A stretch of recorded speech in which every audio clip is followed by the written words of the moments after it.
All right, guys, we're going to get going here. Any questions before we get started on any of the topics covered this week or previous weeks? No? All right, so we're going to start things a little differently than usual. We're going to start right away with a task for you guys to do. I want you guys to figure out the new iPhone 12 Pro, 128 gigs, cheaper in Canada or US?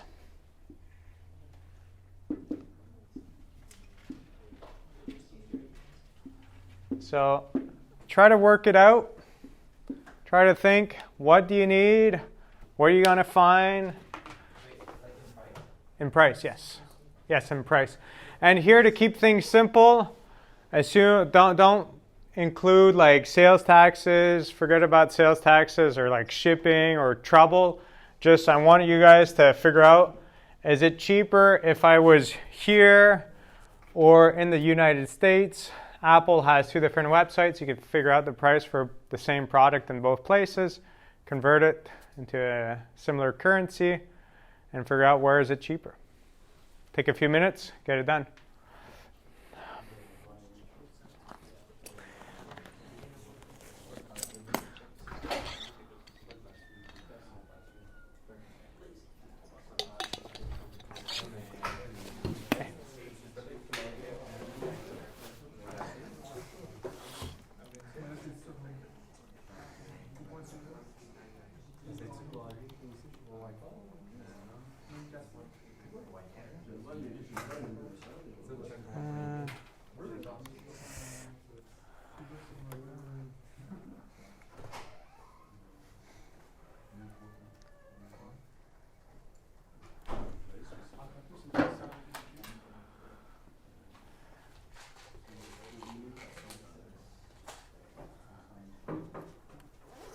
So for the people arriving late, I gave you guys a task to start the class.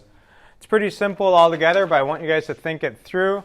We're trying to evaluate a similar iPhone. It could have been a MacBook. It could be anything. Similar iPhone, guys, selling in Canada or in the States. So we'll treat the exact same product in both countries. And we want to see where is it selling for cheaper when we adjust for the exchange rate. This will help us understand a few concepts this class. So take a second, look it through, try to figure out the prices.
If ever you finish doing it for the iPhone, you could look at other Apple products as well. You could look at computers and everything else, and I'll talk about that a little bit later as well.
Okay, so the people going through the process,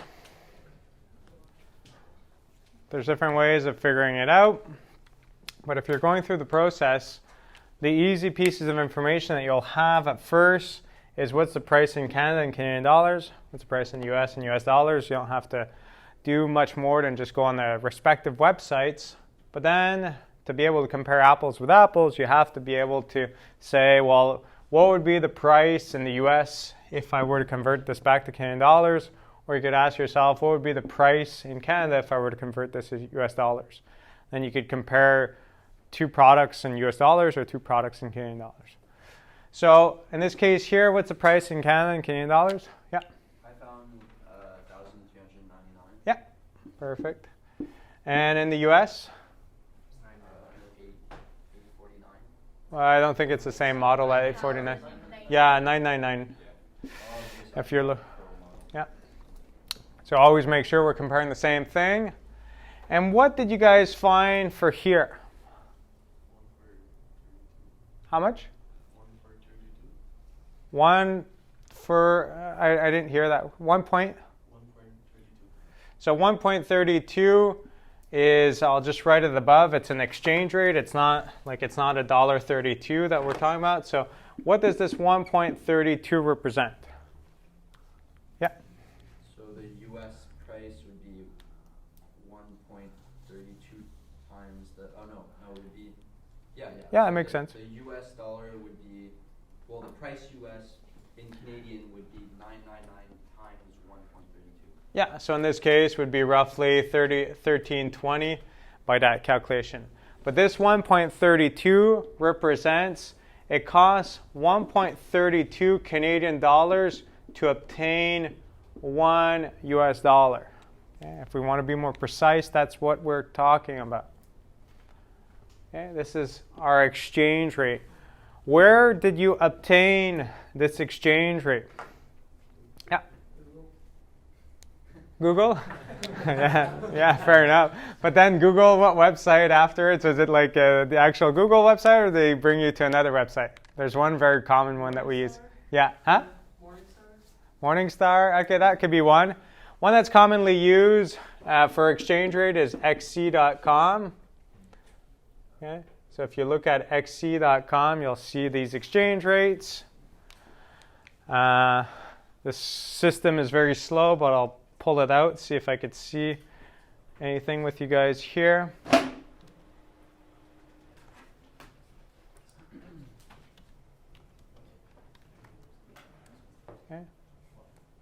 Already had it. Okay. Well, we'll wait for the system to load. Does anyone have a different answer than that 1320?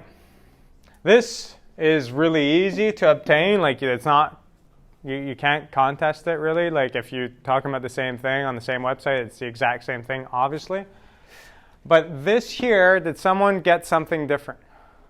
Or does someone think that this might be wrong, that this might be different than your actual cost?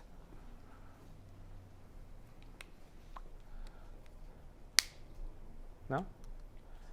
Okay, so we'll look through this here, and this was where that whole idea has come from. So if you go on xc.com, now I kind of asked for a certain search in terms of cost for 1,000 US dollars into Canadian dollars. But otherwise, on the general website, you could see a bunch of different currencies at the same time. But here I have two things represented. And it's something that's going to be important here to note is if I don't look at the answer, I get two other things here. So I get either 0.7577 or roughly 1.32.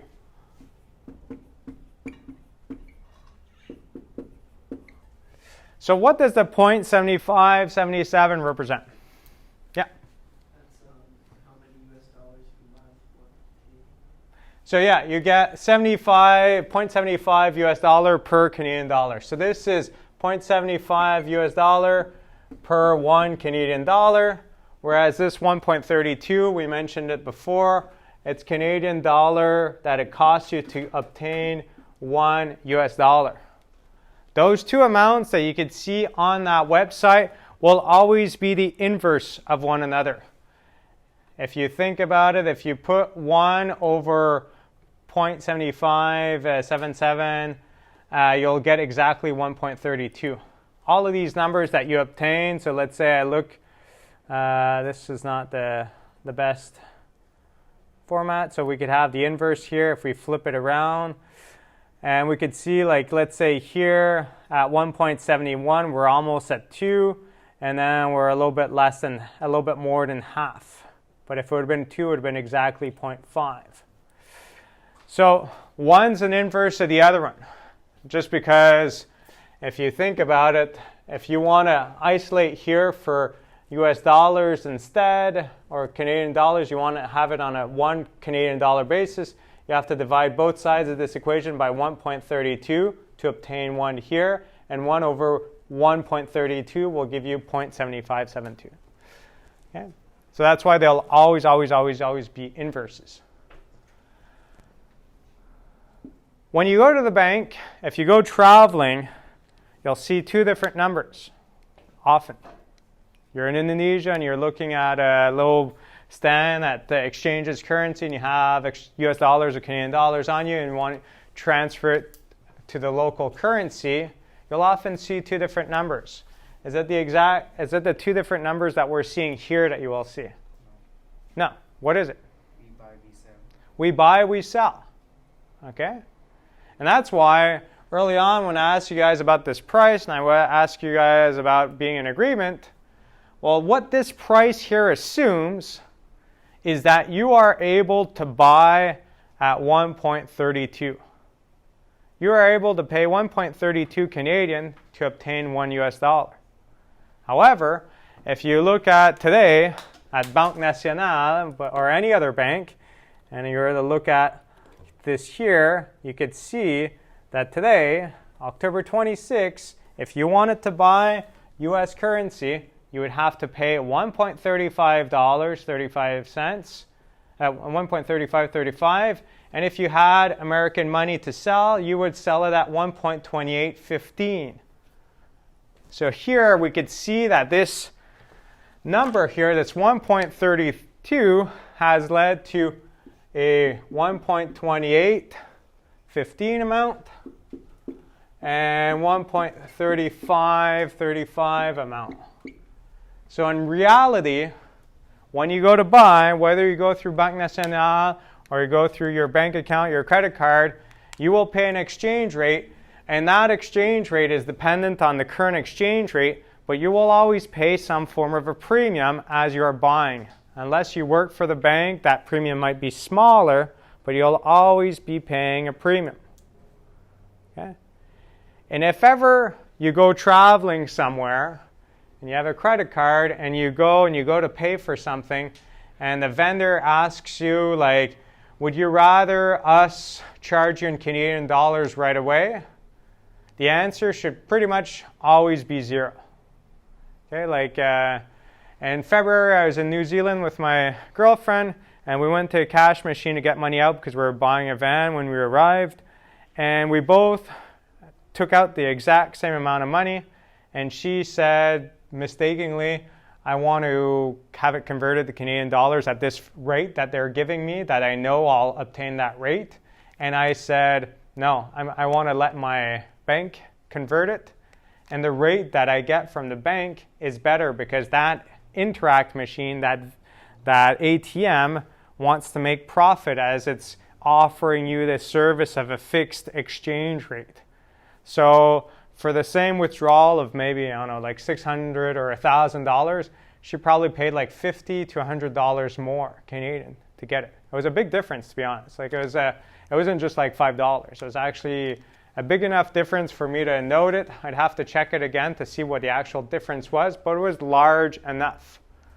So that's one thing you should avoid when you're traveling. Often when you have those systems where you can pay in your own currency, the rate that they're going to give you is not as good as what you will get from the bank. And what you get from the bank is often not as good as the actual exchange rate because the bank is making some level of profit on your sale. So in this case here, if you can get it at this price here, well, that means that if you were to go to the States and pay this amount for your iPhone, you would in fact pay $1,353.50, roughly speaking. Okay. Still cheaper in the States than in Canada, but a small difference. You would look at MacBooks and other things, maybe it would flip to the other one in favor. And how does that work? Why is it sometimes cheaper in the States than it is in Canada? Well, generally speaking, it depends on a few things, but it depends a lot on when the product was released that established a price in the respective countries. And after the product is released, these exchange rates are constantly fluctuating. So in some periods of time, it might be cheaper to buy in one country, but in other periods of time, it's actually cheaper to buy in the other country. We have the common misconception that it's always cheaper to buy in the States because it's a bigger market, but there's a lot of products I have shopped around and I've bought over the years, camera gear or other things, that was actually cheaper to buy it in Canada when I would convert it to American dollars. And even converting it at that rate that I don't have access to. So depending on when those MacBooks or other products by Apple were released, you may have a situation that some of the other products that they sell is actually cheaper in Canada than in the States. Yeah? Yeah, because that doesn't take in consideration the tax, the yuan, or the transportation costs.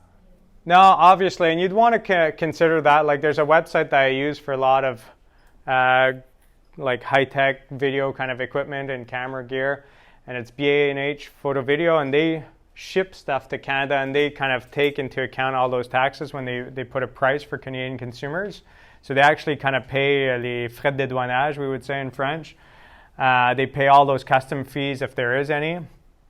But in reality, sometimes when you go to import something, sometimes you could avoid paying the tax in the local currency and local country, but if you don't have an extra customs, you still have to pay TPS TVQ upon purchase once it gets into your country. So that's why I said exclude the tax, because if you were to import it legitimately, you would still pay the equivalent tax even though you're buying in New Hampshire. You'd still normally, unless you've stayed there long enough and you avoid paying taxes as you're importing the product, you would still have to pay the Canadian taxes. But obviously it has an influence on your decision if you could avoid paying taxes or you could pay less by going to the other jurisdiction. But then there's other things like transport costs and like just the trouble of going through that whole procedure. Like right now we're building our home, and like for myself, like when I was in New Zealand, I really liked the dishwasher company, and for some random reason they sell it cheaper in Ontario than they sell in Quebec, and we have to ask ourselves, is it worth driving all the way to Ottawa to save like $500 on a dishwasher? And yes, but it's kind of a lot of hassle as well. So you have to balance that out.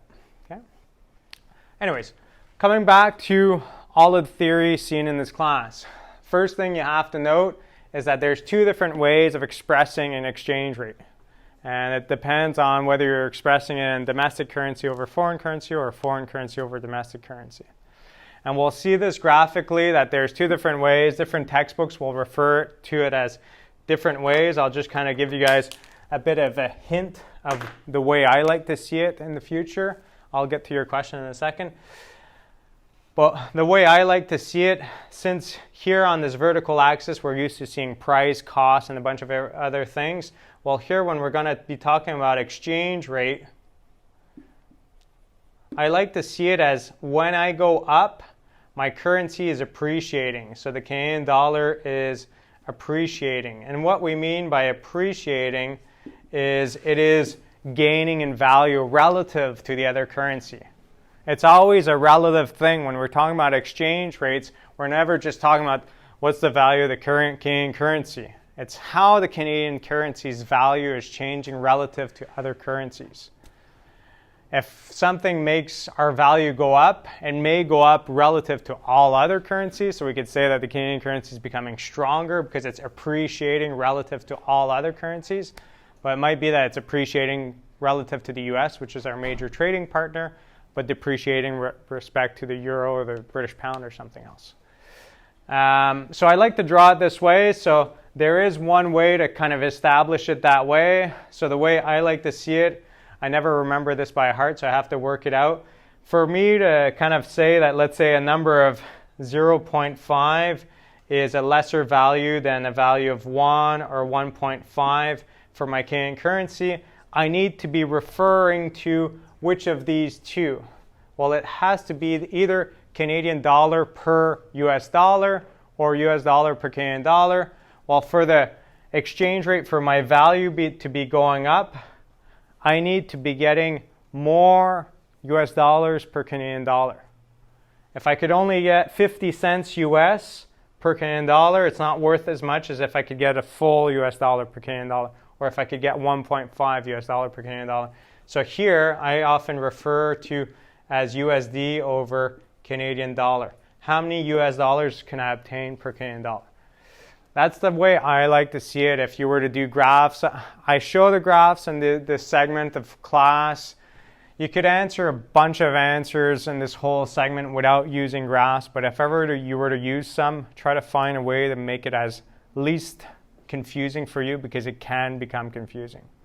The way I like to say it, like I said, is I like to see it that the Canadian currency is appreciating, so I use US dollars to Canadian dollars, and then when I'll introduce the graphs later on, when my demand for my currency is pushing up, well, that means that the value of my currency is going up as well. So we'll get to that. Okay? So that's a big topic you have to understand. Two different ways of measuring it. Then that whole idea of the bid-ask spread, or the selling price versus the buying price. And what has a big impact on selling price and buying price? So here, if I look at over here, it's harder to show, but let's say, I'll try to find a good example. Okay. So it's not the most obvious one in this case here, but sometimes you'll notice that for certain countries, well, we could kind of see it here a little bit, that like between Canada and the US, we have like a 7-cent spread between the buying price and the selling price. But between Canada and the European Union, we have a 13-cent spread between the two. Why do you think that's the case? Why is the spread, could the spread be bigger or smaller? Yeah? Because of the uncertainties within the economy? The more uncertainties and the more the currency fluctuates, and if ever we're going to go back to the xe.com website, you would see that the page auto refreshes every 30 or 60 seconds because the currencies change value constantly throughout the whole day. So if there's a lot of uncertainties, yes, the spread will be bigger. What else? Okay. You always have to look at this from the perspective that if I am a manager at the bank, National Bank or any other bank, when we offer the service, the reason why you offer a service is to profit from it to some extent. Okay? And if I think about buying and selling US currency, what's the likelihood that this individual will sell me currency, and before someone buys this currency from me, that there's a greater than a 7-cent drop that will happen, so that I lose money from buying from him and selling to someone else? It's unlikely in the sense, not because it fluctuates a lot, it's just unlikely because there's a lot of transactions that happen between buying and selling of US currency in Canada, especially when COVID is not happening, because there's a lot of trade going on between the two countries. There's a lot of Canadians that go to the States, and there's Americans that come to Canada. So that currency is in demand. Like you go to Banque Nationale and you want to have American currency, and they'll have some on hand. But when I asked for like New Zealander currency, they had to kind of ask for it, and it took a while, so I never got it before I left, because they don't keep that on hand. They don't keep it on hand, and if they sell it at a bigger spread, because the time between someone's willing to sell that currency to them and the time before someone else wants to buy that currency from them, if it's larger, they run a greater risk that over this time period that the currency loses its value, and they end up losing from this transaction.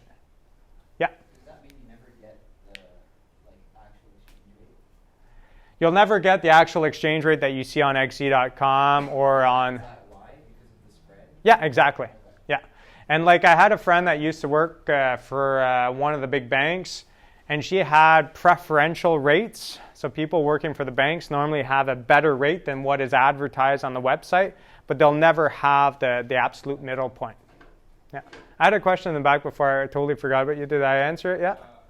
Not really. I was just wondering, how was it that some prices in Canada are lower and higher? Like your dishwasher was $500 Yeah. difference between Ontario and Quebec. Like, why do I compare in the same country? Yeah, that's a harder one. It all depends on the market for that specific good. It's just a rare product that's not really available in Quebec, and they decided to market it up. There could be other reasons. Sometimes, like it could be because it's an energy efficient device, and Ontario currently has a promotion to entice people to have more energy efficient house products to use less electricity. So that could be another reason. So I'd have to pretend to be an Ontarian to have access to that. But yeah, typically it's roughly the same in the same country. Like Apple would be the same in all provinces, except for maybe the sales tax is different between the provinces.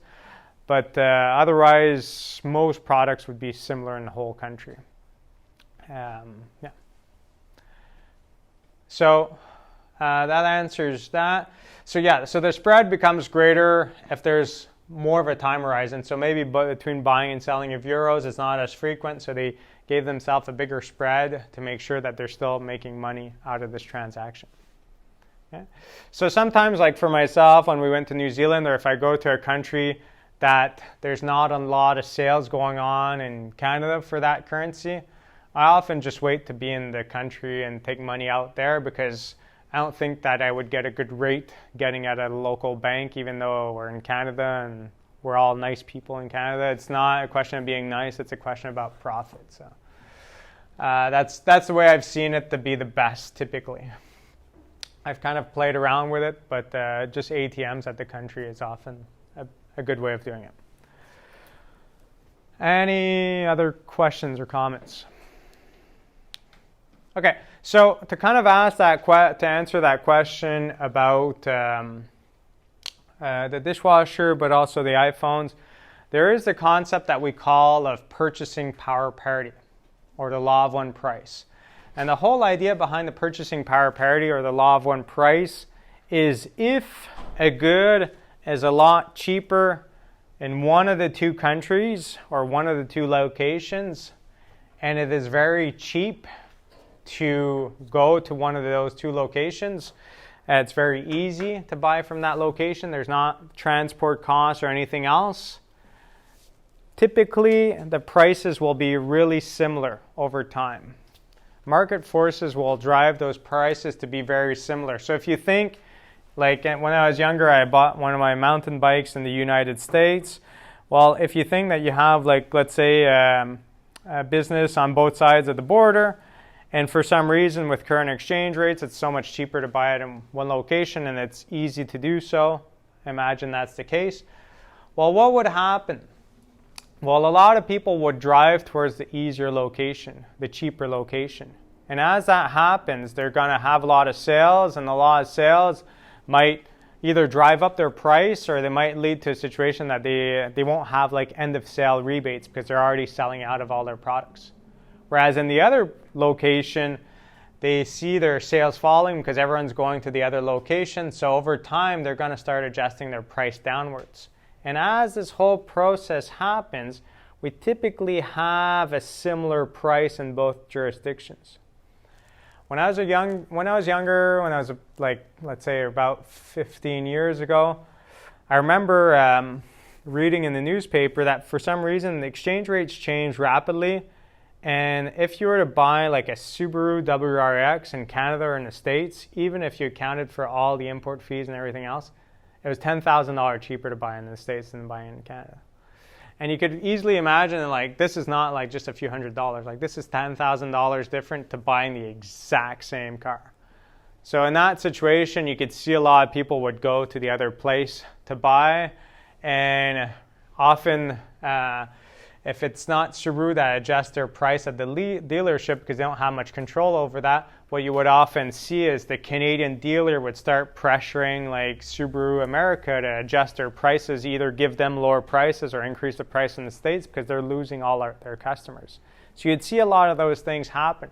And over time, we saw that though that big gap that existed for a short period of time completely disappeared. If we were to do the same analysis as we did with the iPhone with a car or something, we would see that probably the gap is not that large. And if there is one, probably the trouble of doing so is not worth it. But typically speaking, the easiest it is to get something from abroad in terms of cost, transport cost, time, and everything else, the more prices will be equivalent. Where you'll see massive price differences in the world is things that are hard to trade. So like when I was in Indonesia, getting a massage was $5. We can't say that because massages are $5 and they're more expensive here, they're going to become cheaper here. Well, no, you can't import massages. Okay, like even though you'd want to, like it can't be done. Like you can't get a $5 massage in Lennoxville. So those things that just aren't traded don't have this kind of law of one price. Same thing as like in Vietnam, like beer, like a draft beer was like maybe 50 cents or something else. It was super cheap. So, or actually much cheaper than that. It was like maybe 10 or 20 cents. So it was really inexpensive, but that beer is not available at that price here. You know, it's not a traded good. And if we think of the dishwasher, well, there's a difference in price, but there's also a lot of weight, and there's no shipment of those large devices to Quebec. So you have to go through the hassle. So it is possible for a difference in price to exist for a certain amount of time if it's just too complicated to get it from the other place as well. So that could occur.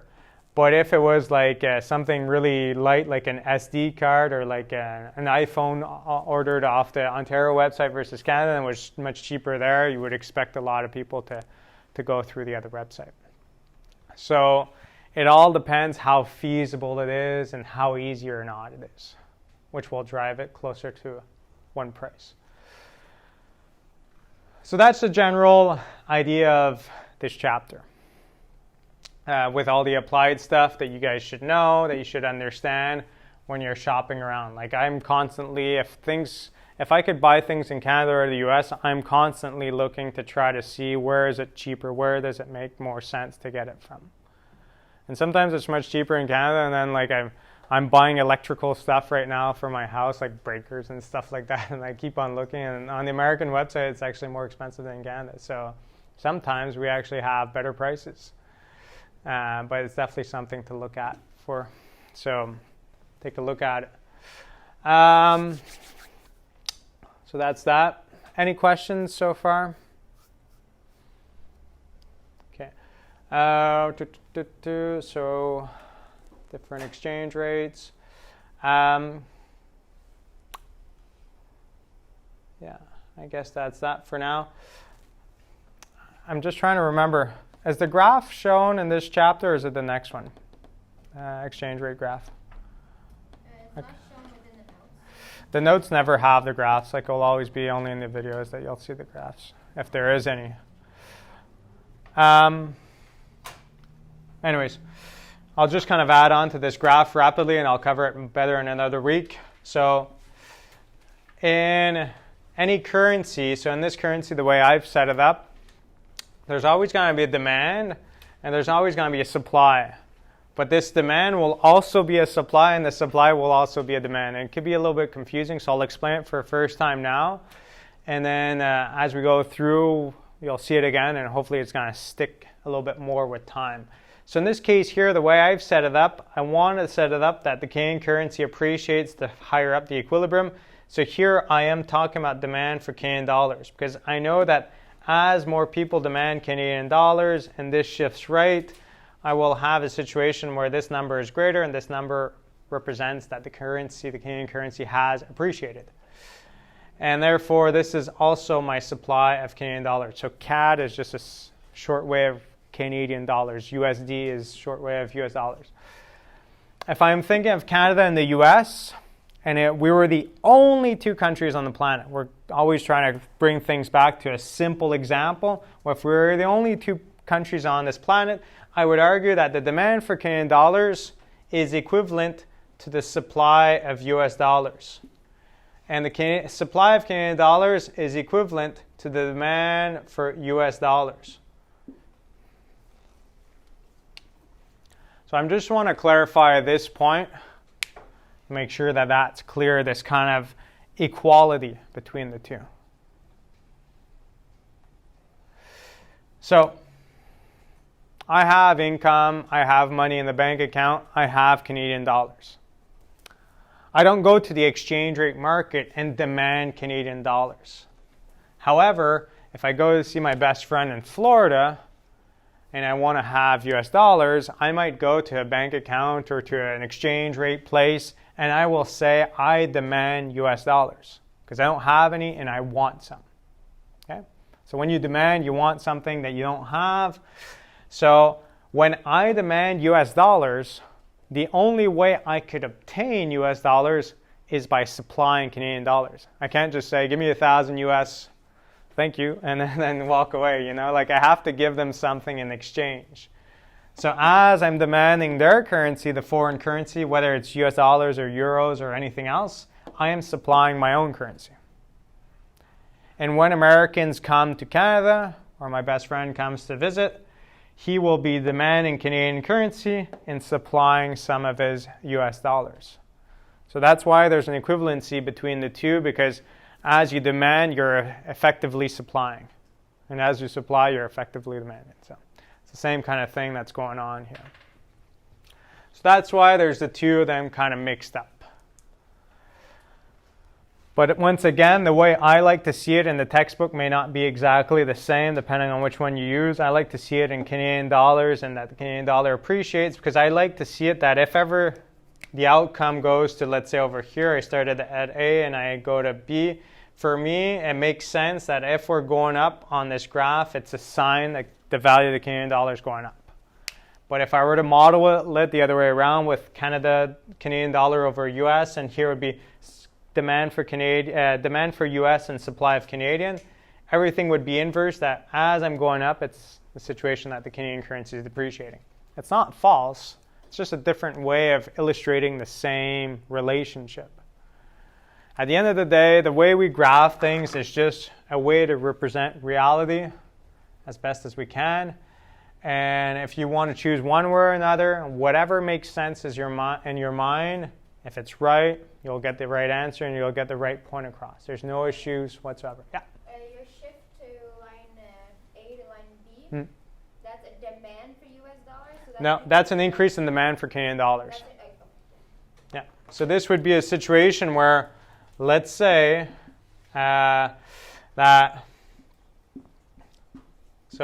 COVID is hot topic these days. So let's say a Canadian pharmaceutical firm finds a cure, well, not a cure, that's a bad word to use, but it finds something to help people that have COVID, or it finds a good vaccine for COVID-19. Well, all of a sudden, all around the world, a lot of people will want to get their hands on that vaccine or that treatment or whatever. And as they do so, they're buying product from a Canadian company. That Canadian company will sell that product to whoever wants it at a given price, often in Canadian dollars. If you come from the US, you'll transfer your US dollars, or they'll give you a US equivalent price, and from all over the world, but you're buying this product which is Canadian and has Canadian dollars associated to it.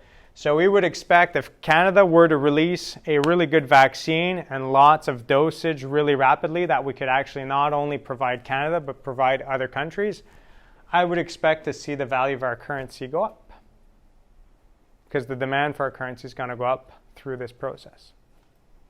Anytime there's a big surge in demand for our products, it's going to make the value of our currency go up. Because as you want to buy product for a certain country, you need to get the currency from that country, and it brings the value of that currency up. And it's the whole kind of idea here. Obviously, iPhones is a small thing in the whole grand scheme of things. But if we were to imagine that everyone in the country buys an iPhone, well, as a lot of Canadians decide to go to the States to buy iPhones instead of buying it in Canada because it is currently cheaper, it's going to drive the value of the American currency up.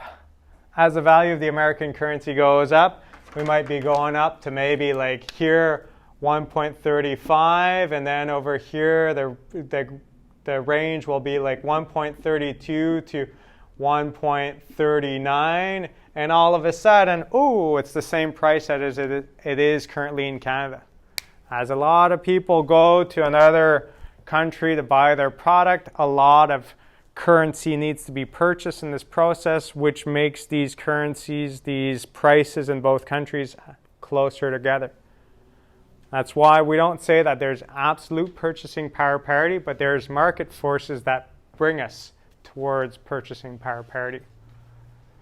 If it's a small thing within the market and doesn't have a lot of influence on the exchange rate, yes, there could be a small disconnect at all times. But there is still forces that bring us towards some level of parity. Okay. Any questions or comments? So always evaluate the relative price of different goods as you're consuming, but always make sure that when you do so, look up xe.com to see what the exchange rate should be, but always expect to pay a little bit more. So if you're kind of just saving a bit, you might have a bad surprise when you see your credit card statement that you actually paid a little bit more because you have that extra fee for the service of providing you with another currency. Cool? All right. Well, unless you guys have anything more from me, that'll be it for today, and I'll see you guys next week.